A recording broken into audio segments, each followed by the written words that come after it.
Our last speaker of the evening is a man that I have known for probably 20 years. In fact, before I moved to Montana, going on 9 years ago now, this was the only Montanan that I knew.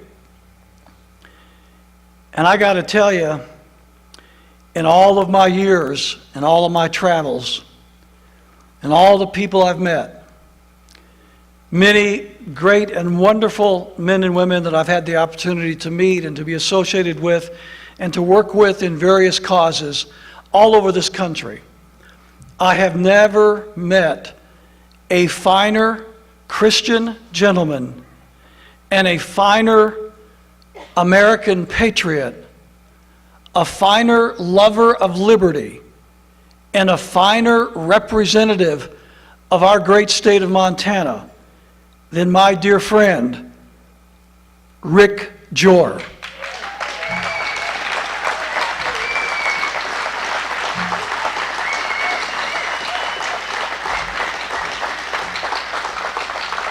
This man has stood in the halls of the legislature in Helena, and he has faced down any and every unconstitutional proposition that came across his desk. And he did it with grace, but with the fiercest courage that you will ever find in a human being. Rick Jore is a 4-term legislator in the House of Representatives. Rick Jore is, I believe, the only legislator, correct me if I'm wrong, in the state of Montana that has ever won a legislative seat as both a Republican and as a Constitution Party candidate. Rick Jore is not about parties. Rick Jore is about principles. I am honored to be his friend. I am glad to be living in close proximity to this man. I believe this man is what Montana looks like. Rick Jore.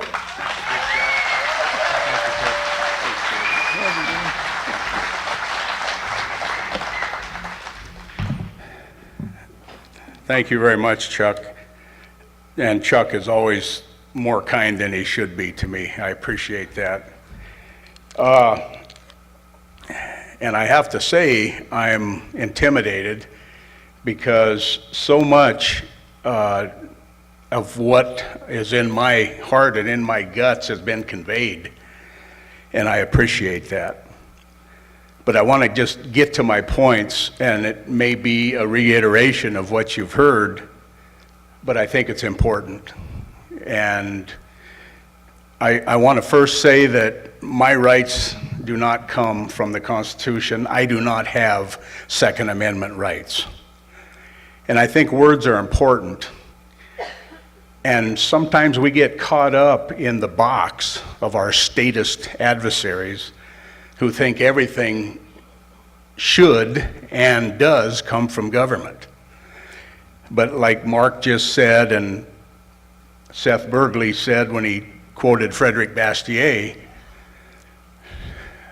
our rights transcend the Constitution because they come from God. They come from the sovereign creator of the universe.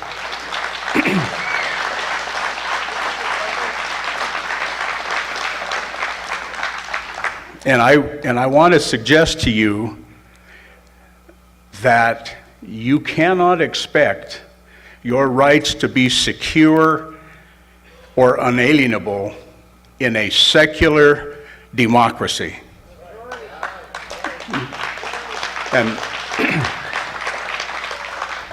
And that is what unfortunately, our government has become, and our presuppositions. You ask the average citizen today where their rights come from, they think they come from government. And even amongst our churches, there's this advocacy of secularism that in fact, even though they claim to be religiously neutral, cannot be religiously neutral, and indeed are not, because that's impossible. But I want to reiterate the fact that our rights aren't Second Amendment rights, and I know what you mean when you say that, but I catch myself and I try not to say that because we don't want to convey wrong presuppositions when we talk. And it's interesting that, and many people don't know this, but what we call the Bill of Rights had a preamble. Maybe some of you have seen it, maybe some of you haven't. But the Second Amendment, as with all the other Bill of Rights, are not any grant of a right, and they don't even pretend to be in their language. They are strong reiterations of restrictions of authority and power on the federal government. Shall not be infringed is a restriction. Let me read this preamble because it's interesting. I read it on the House floor one time, and many of the representatives were insulted. They thought I was reading something that had no force or credibility. They didn't know what it was. Here's what the preamble to the Bill of Rights, when it was submitted to the states for ratification, said. December 15th, 1791, preamble. Congress of the United States, begun and held at the city of New York on Wednesday, the 4th of March, 1789. The conventions of a number of the states, having at the time of their adopting the Constitution, expressed a desire, in order to prevent misconstruction or abuse of its powers, that further declaratory and restrictive clauses should be added, and as extending the ground of public confidence in the government will best ensure the beneficent ends of its institution. Now, I won't read the rest of it, but you see how clear the intent of the Bill of Rights, the first 10 amendments was? Congress shall make no law. That's a restriction. Shall not be infringed, etc. And by the way, one of the points I want to make, and Chuck reminded me of this when talking about President Trump's language about seizing firearms and worrying about due process later. Let me suggest that that's already happening with asset and forfeiture seizures, and has been for years. So in the mind of a statist, where's the barrier between seizing guns? That's the logical transgression. Now, I wanted to go from there to reading a couple sentences out of the Declaration of Independence. We're all familiar with probably the most famous sentence. We hold these truths to be self-evident. But there's a couple other sentences that I think are vital to understand, and to me they're most important. And one of them has what I view as probably the 4 most significant words in the Declaration, which in my view is the finest document penned by the hand of man, quite frankly. And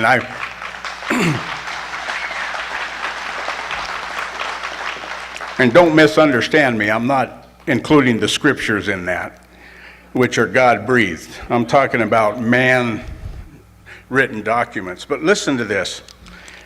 Prudence indeed will dictate that governments long established should not be changed for light and transient reasons. And accordingly, all experience hath shown that mankind are more disposed to suffer while evils are sufferable than to right themselves by abolishing the forms to which they are accustomed. And here's the sentence I like.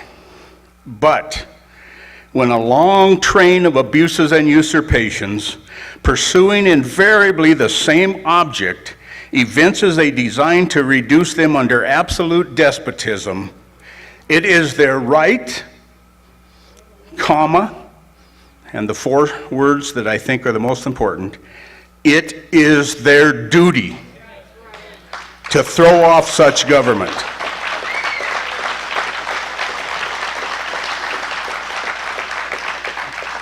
and to provide new guards for their future security. Now, the Declaration does not make sense to a secularist. If you do not view the Declaration with an understanding of the theological foundation, you cannot understand the Declaration. You cannot understand the laws of nature and nature's God. You cannot understand our Creator. You cannot understand the supreme judge of the universe, and you cannot understand divine providence. All terms that refer to God in the Declaration. So if we have if we have a duty, then there's a higher power. There can be no justification to challenge authority unless there's a higher authority. And if you haven't noticed in history, and I'm being a little bit cynical here, tyrants haven't just given up their powers simply because the subjects requested that they do so. And I think we're kidding ourselves. In fact, this just came into my head. The famous atheist, Bertrand Russell, said that Mahatma Gandhi's efforts would not have been successful. Remember, this was an atheist saying this. Gandhi's efforts of resistance, peaceful resistance, would not have been successful had not the authority that he was resisting been Christianized, which I think is interesting coming from an atheist person. Now, I just want to conclude with this because I think it's important that we be consistent. The Bible says a double-minded man is unstable in all his ways. And that is so logical, I don't know how anybody can miss it. But we don't want to be double-minded. And I want the Second Amendment to be upheld by those who have taken an oath to uphold it and are elected to public office.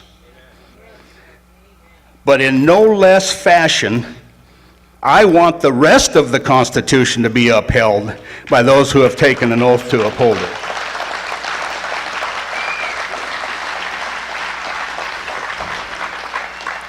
And I think we've got to be honest enough to ask ourselves if we've been consistent in that advocacy. And I could list a whole long list of areas where the federal government is operating outside of its constitutional boundaries if you understand the Constitution according to what it was intended. And if you don't, then I think you need to read the Federalist Papers, you need to read Madison's notes on the convention and history, because there's no reason why any logical, honest person could come to the conclusion that the Constitution is a living document and the general welfare and the interstate commerce clause means that the federal government can do whatever it decides it wants to do.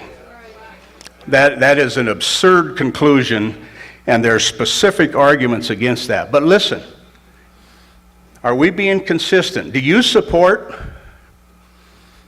The schools are a sacred cow, you know that.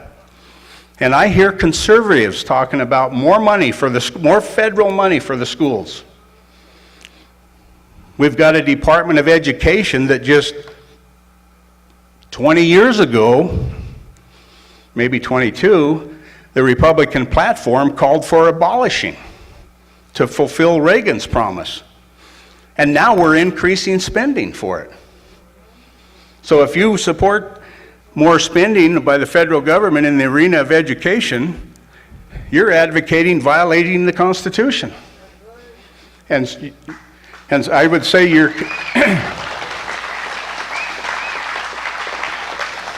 Now I want to touch on this area of mental health because red flags jumped up at me all over when in the 90s, when I was in the late 90s, when I was in the legislature, mental health just became fashionable to include mental health in entitlement program, mental health care. And just this last session, and I was there and I listened to the debate on the Senate floor, there was a bill that passed overwhelmingly that, in the words of the sponsor on the Senate floor, put mental health on parity with physical health. And after these gun shootings, we hear all of this energy advocating for more mental health programs, more mental health money. If you support that, you're advocating violation of the Constitution. And let me say this. It's bad enough that we even get into that box, but my position is, by what authority does the federal government have to even define mental health?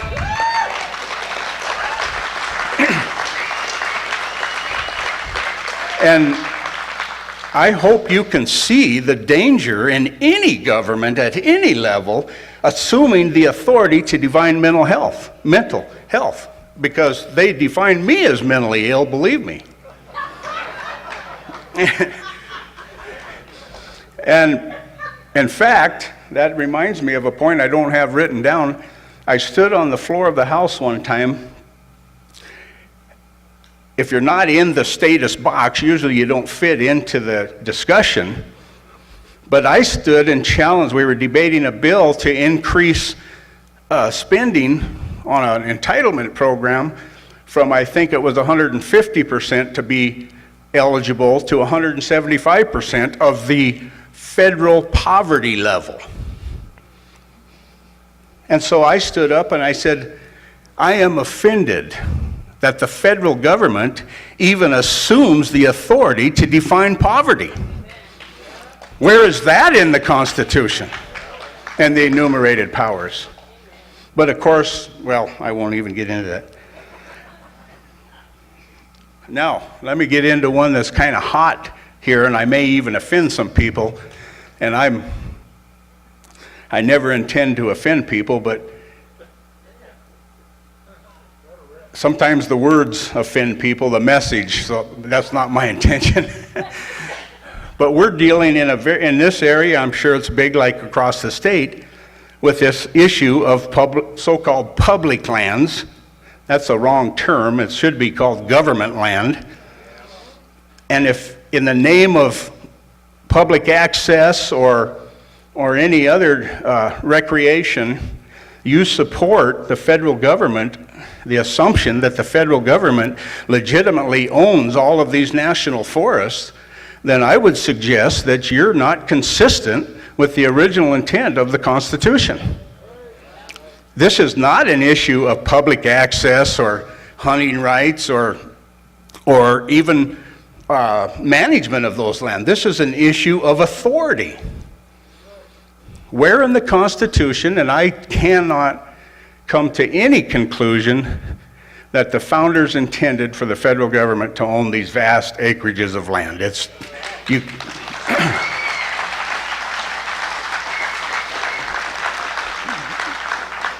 So we have to be consistent, even if it's controversial. Now, let me really get down to the meat here. We've been violating the Constitution in some areas for so long that we're convinced we just couldn't even live without some of these government programs. Do I say it? Social Security? Friends, I'm going to speak frankly here, and understand me. I'm not saying that you don't have a right to the money that was illegally taken from you all of your life.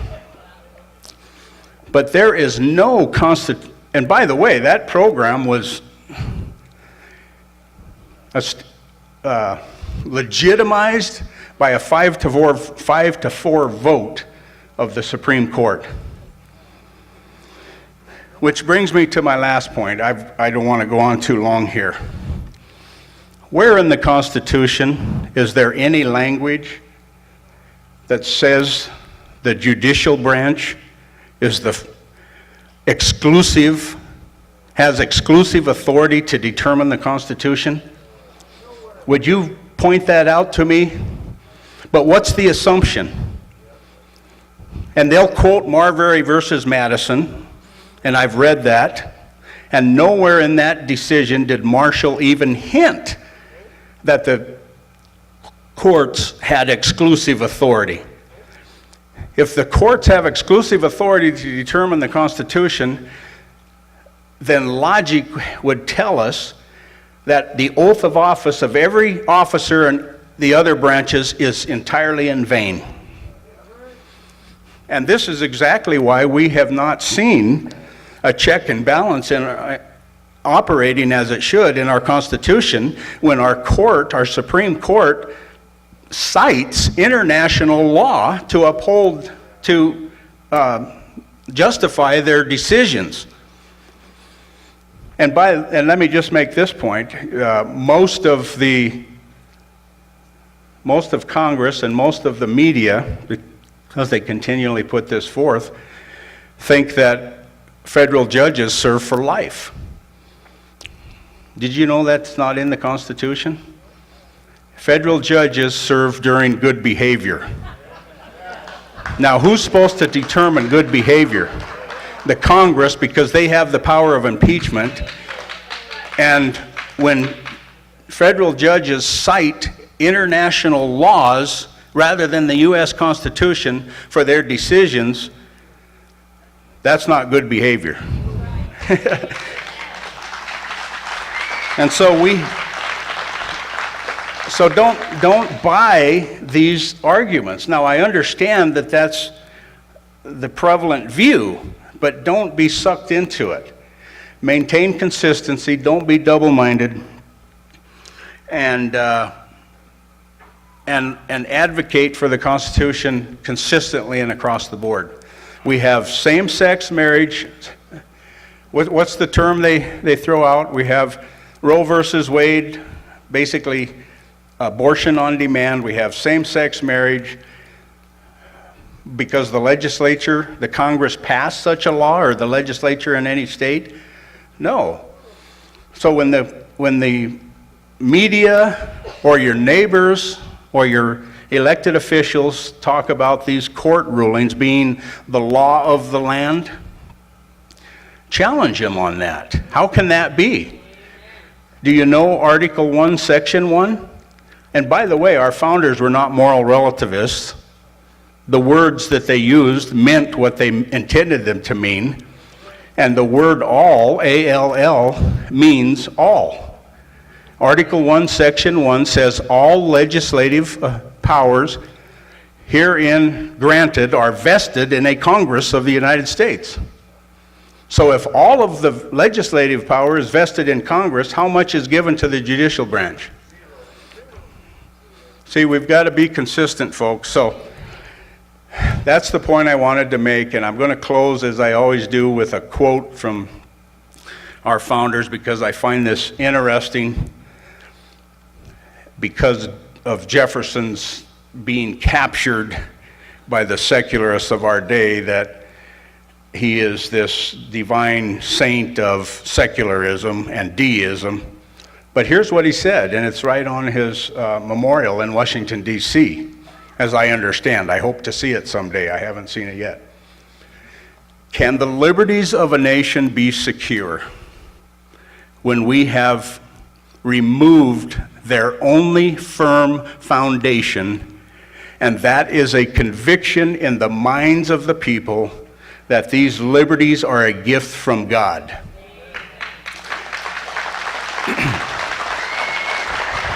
Thanks so much, folks. I enjoyed the time. Thanks, Chuck.